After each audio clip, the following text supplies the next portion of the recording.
Hi, this is Jesse Berg, owner and founder of The Visual Leap. In this series of videos, we've been exploring the audio preferences in inspiration software. The reason to do so is based on a challenge posted by Roy Grubb on the International Forum of Visual Practitioners.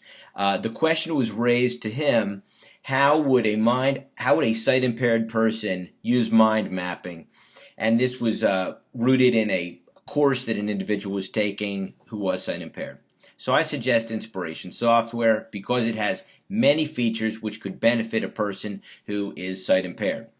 We've looked at the listen tool, which reads what has been written in a symbol or a node of a mind map, or a web in this case. We've also looked at the talking interface, which basically speaks out the feature so that a sight-impaired person could know what button they're clicking. Finally, let's look at the record sound feature. This has been a favorite of mine in inspiration and kidspiration for years because it really takes mind mapping to a truly multi-sensory learning place. Because not only do you have the visuals, which have a symbolic and associative meaning to the person who created that map, and a spatial component because of where they placed it, it also has an auditory component. So you really have three different modalities of learning which come into play when using the record sound. And I've used this with countless individuals and groups to scaffold the writing process and the thinking process. So let's look at the record sound feature.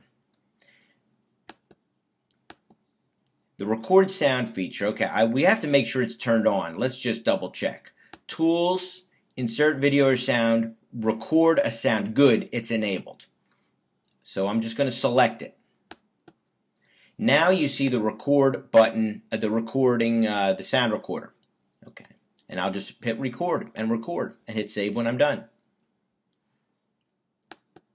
Record sound. This feature is used to add an auditory component to a symbol in a mind map or web. All right. Now do you see this little icon which appears at the top right corner of the symbol? This is intended to be a little speaker, and if we click on it, let's just listen. Record sound. This feature is used to add an auditory component to a symbol in a mind map or web.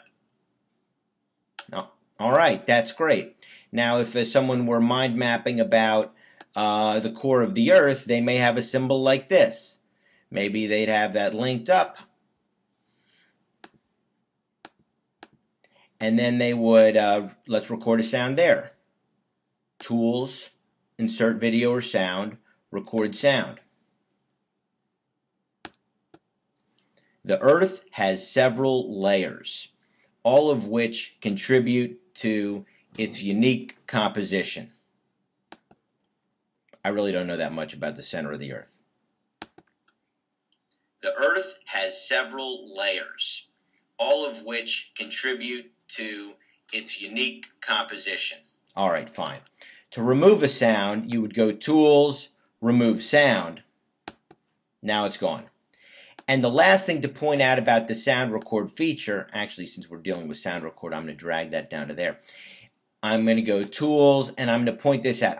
Utilities, Preferences. You can turn on and off the record sound feature from within the Preferences menu, which is in the Utilities area. So there you have it. We've taken a few minutes in a few videos to explore the different tools and inspiration that may be useful for a sight-impaired individual. I'm going to continue to explore this idea, and I may even try to make a mind map with my eyes closed, but don't hold your breath. Thanks very much. I hope this was helpful. I hope this series was helpful, and if you have any questions, please do not hesitate to contact me, Jesse Berg, and you can contact me through my website at The Visual Leap. Thank you very much.